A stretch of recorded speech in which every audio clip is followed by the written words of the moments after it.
Coucou les lecteurs et les lectrices, j'espère que vous allez bien. On se retrouve aujourd'hui pour parler bouquins et on va parler bouquins à travers une vidéo que je dois vous sortir depuis des mois mais qui a pris un petit peu de temps parce que je savais pas trop comment la monter pour que ça soit pas trop lourd à digérer, que ça soit assez sympathique, que je puisse vous échanger et vous présenter quand même mes lectures de 2022. Donc aujourd'hui on va faire un bilan sur mes lectures 2022. Qu'est-ce que j'ai lu? Ai-je atteint l'objectif des 52 livres lus dans l'année? Tout ça, je vous le présente à travers 10 questions auxquelles je vous réponds aujourd'hui. As-tu eu des coups de cœur en 2022? Donc ai-je eu des coups de cœur cette année? Je vais vous faire mon top 3 des coups de cœur que j'ai eu dans mes lectures de l'année dernière. Et donc on va commencer par le top 3. Donc à travers la découverte de Avant minuit, Moderne princesse de chez Hachette et Rose. Celui-ci, à l'origine, j'étais partie dans l'idée de bof, c'est encore une réécriture en plus moderne des princesses. À mon avis, ça va pas casser trois pattes à un canard. Et purée, quelle révélation! En fin de compte, c'est très body positive, c'est très mood très positif, très agréable, avec des femmes effectivement modernes et des problèmes d'actualité qui se battent pour prouver qu'elles ont la même valeur que n'importe quelle autre femme et que la famille ça peut être aussi quelque chose d'important. Bref, une réécriture de Cendrillon vraiment sublime, je vous le conseille. En top 2, j'ai mis une autrice que j'affectionne tout particulièrement à travers Vespertine, beaucoup plus sombre comme ambiance. Si vous appréciez Margaret Rogerson et son univers, vous adorerez Vespertine. On retrouve les codes de ces différents romans à travers celui-là et c'est juste génial. Et la fin appelle à une suite, donc j'ai très hâte de découvrir ça. Et mon top 1 dans la découverte et révélation de l'année dernière, c'est bien sûr celui-ci, donc La princesse sans visage pour les royaumes oubliés de Ariel Halls.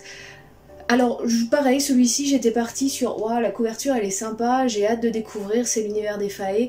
Et en fait l'histoire est super intéressante, on est sur une prise de pouvoir, une espèce de bataille avec des concours un petit peu à la mode Hunger Games pour prendre la place sur le trône qui se doit, et un univers un peu à la Game of Thrones avec des trahisons de toutes parts et autres pour une question de pouvoir et de mise en place, de vengeance et bref. Belle découverte, si vous aimez le fantastique, l'univers un peu Game of Thrones dans le sens on se fait la guerre et on se trahit et autres pour pour placer ses pions au pouvoir, vraiment vous adorerez l'univers de La princesse sans visage. En plus de tes coups de cœur, as-tu fait de belles découvertes l'année dernière? En plus de mes coups de cœur, j'ai fait de très belles découvertes, des choses que je pensais allaient peut-être moins m'intéresser parce que trop jeunesse et autres, mais en fait j'ai adoré. J'ai adoré découvrir l'univers de Skandar. Donc Skandar, c'est l'histoire d'un jeune garçon. Sa mère était donc monteuse de licornes sur une île un peu spécifique où apparaissent ces licornes, et si elle ne trouve pas un cavalier, elle se transforme en licorne sauvage, qui sont des êtres très sombres, très destructeurs et chaotiques. Et donc notre jeune homme espère un jour lui aussi pouvoir monter sa licorne, sauf qu'au moment de passer l'examen, il se voit rater sous le nez au dernier moment, mais une personne va venir le chercher, l'emmener sur l'île pour qu'il puisse quand même rentrer dans l'endroit où est close les licornes pour voir s'il a le droit à sa propre licorne.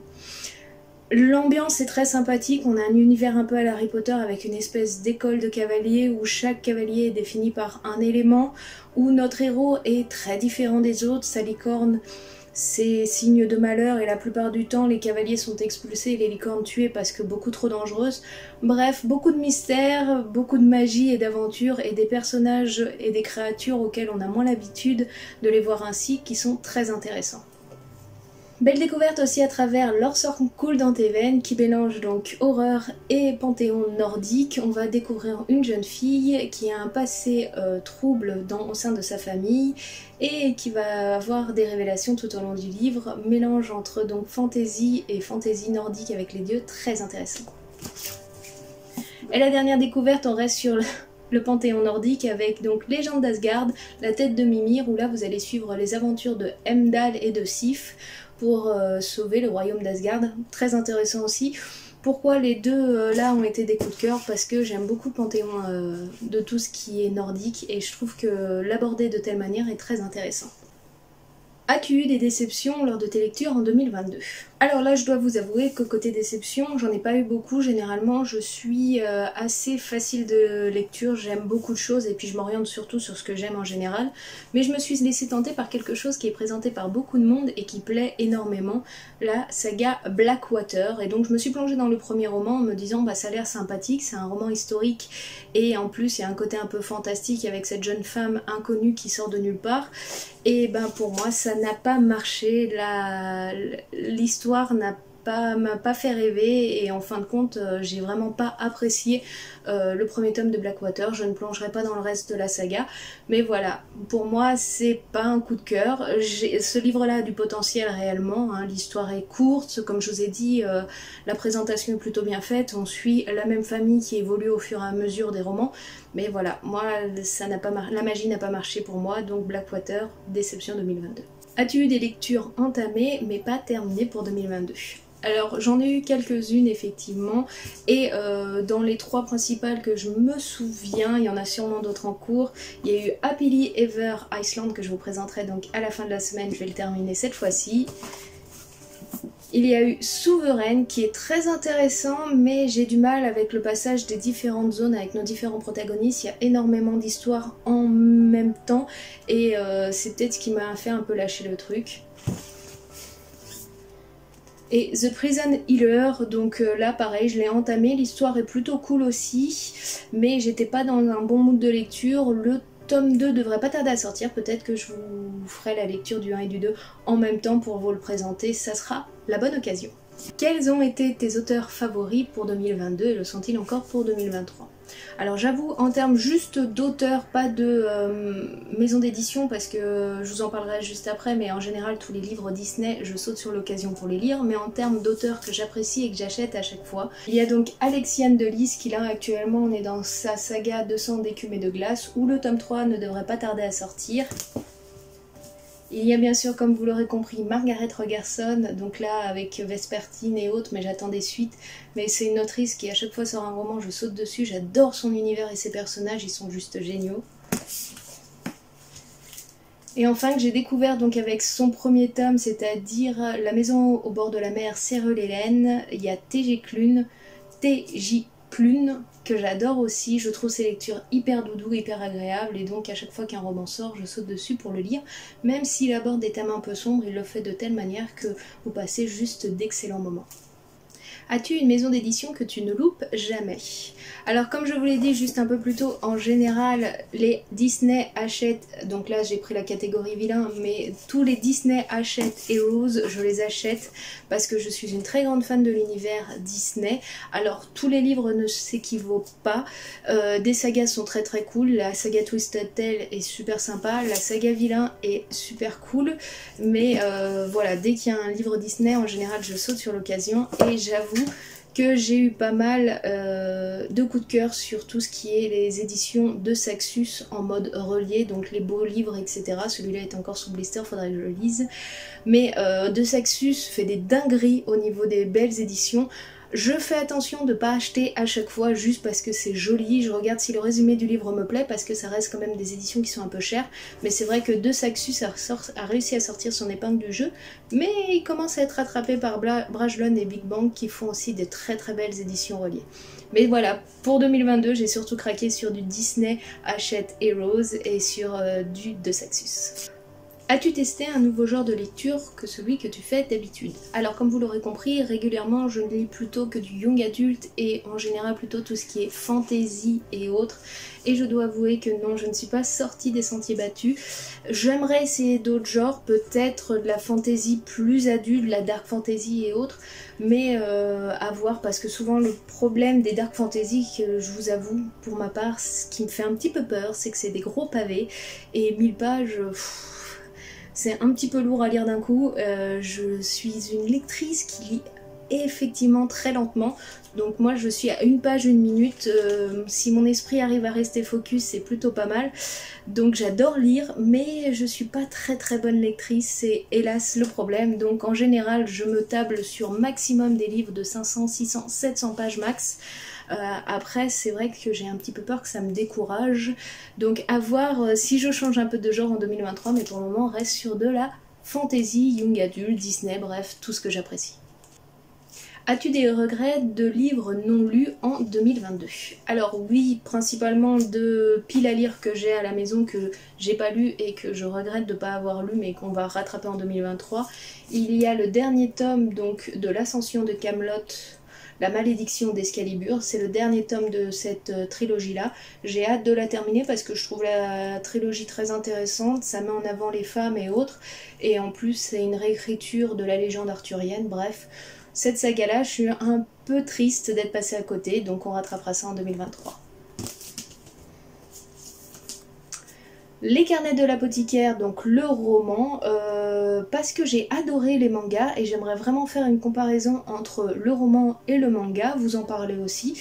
Et là, je n'ai pas trouvé le temps de lire ce roman-là et on rattrapera ça cette année, peut-être même avec la sortie du tome 2 parce que vraiment ça me tient à cœur. Et puis comme je vous l'ai dit un petit peu plus tôt, TJ Klune, j'adore, je trouve ses lectures très doudou, très agréables et je suis un peu triste d'être passée à côté en fin d'année de celui-là parce qu'il a l'air juste génial, il a des super bons retours et j'ai hâte de me plonger dedans.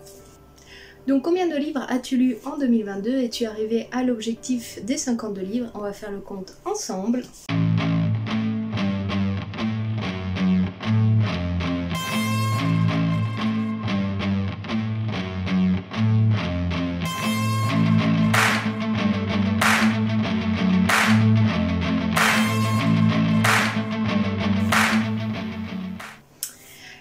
Et donc comme vous avez pu le voir là, je n'ai lu que 16 livres romans l'année dernière, ce qui n'est pas terrible, je suis d'accord avec vous, j'ai eu une longue phase difficile de lecture, avec beaucoup de lectures que j'entamais mais que je ne terminais pas. Mais on se rattrapera cette année, c'est promis. Petit point quand même, c'est vrai que je n'ai pas lu beaucoup de romans, par contre l'année dernière j'ai réussi l'objectif que je m'étais fixé personnellement de découvrir le manga et j'ai réussi à lire un tome de manga par jour puisque je suis à plus de 365 mangas lus l'année dernière.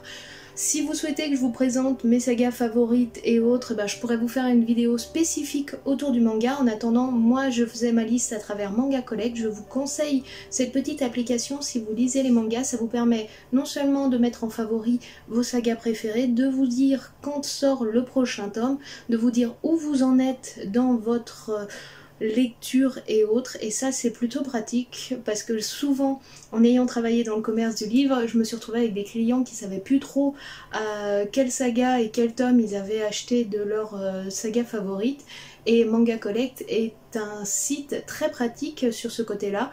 Donc comme vous pouvez le voir avec le scroll à côté et autres, j'ai lu beaucoup de choses, beaucoup de sagas. Principalement ce que je lis c'est de la fantasy, isekai et puis tout ce qui est univers jeux vidéo. J'aime beaucoup aussi un petit peu tout ce qui est des shoujo et autres. J'ai fait de belles découvertes, il y a des sagas que je vous conseille vraiment qui sont très très cool, mais ça si vous le souhaitez, dites-le moi en commentaire, je vous ferai une vidéo spéciale sur mes découvertes manga de 2022. Quels sont tes objectifs pour 2023 et quelle attente as-tu au niveau des livres? Pour 2023, comme d'habitude, on reste sur 52 romans lus dans l'année. Ça a mal démarré, mais ça y est, je commence à remettre la machine en route. Donc vous allez avoir des découvertes livresques toutes les semaines.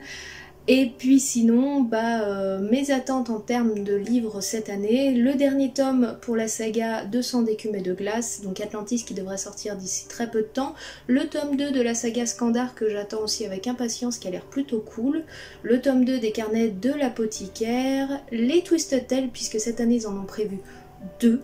Ça faisait longtemps qu'ils n'en avaient pas sorti, donc ça c'est plutôt cool. Donc le premier qui devrait arriver la semaine prochaine n'est autre que sur l'univers de la princesse et la grenouille. Et l'autre qu'on devrait avoir en fin d'année sera sur Pinocchio. On attend aussi une nouvelle licence du côté de Disney Hachette qui s'appelle Dark Ascension et on parlera des deux méchantes belles-sœurs de Cendrillon. Hâte de découvrir cette nouvelle saga. Je sais que j'avais lu comme roman Vilaine il y a 2-3 ans je crois, qui abordait aussi l'histoire de Cendrillon mais du point de vue de ses belles-sœurs et qui avait été très très cool, donc j'ai hâte de découvrir celui-ci qui porte exactement le même nom en plus, donc hâte de voir ce qu'ils en ont fait. Donc voilà pour ma part, pour mes attentes, surtout sur le premier semestre 2023, puisqu'on n'a pas vraiment toutes les sorties sur la fin d'année, mais je sais que De Saxus nous fait des dingueries aussi. Il y a le dernier tome de la saga Serpent 9 qui sort fin avril, et d'autres sagas qui sont prévues, donc hâte de découvrir tout ça en lecture et de vous les présenter. Voilà les amis, on en a terminé donc avec la présentation de mes lectures en 2022. Il me frappait pas, effectivement j'ai échoué dans mon objectif, mais voilà, faut pas se sentir coupable quand on n'arrive pas à lire ou quoi que ce soit. Il y a des moments où vous allez avoir envie de dévorer des livres, des moments où vous n'en avez pas envie, il y a des moments où vous allez lire très lentement ou pas. Moi comme je vous l'ai dit, je suis une lectrice très lente. Si j'arrive à lire une page par minute, c'est vraiment le grand maximum, et si j'arrive à me concentrer sur plus de 250 pages, c'est vraiment que le livre m'intéresse beaucoup parce que j'ai vite l'esprit qui part ailleurs. Mais à part ça, j'adore lire, mais tant pis, ça me prend un peu de temps, et puis de temps en temps, quand le quotidien est un peu difficile à supporter, bah on a moins la tête à lire, et bah c'est pas grave, on passe à côté et on fait d'autres choses. Mais en tout cas, je vous remercie d'avoir suivi la vidéo. N'hésitez pas à me dire, vous, en commentaire, vos coups de cœur de 2022, est-ce que vous attendez en lecture en 2023. Nous, on se retrouve très bientôt pour d'autres vidéos. En attendant, je vous remercie d'avoir suivi celle-ci, et je vous dis à très bientôt. Allez, ciao, bye bye!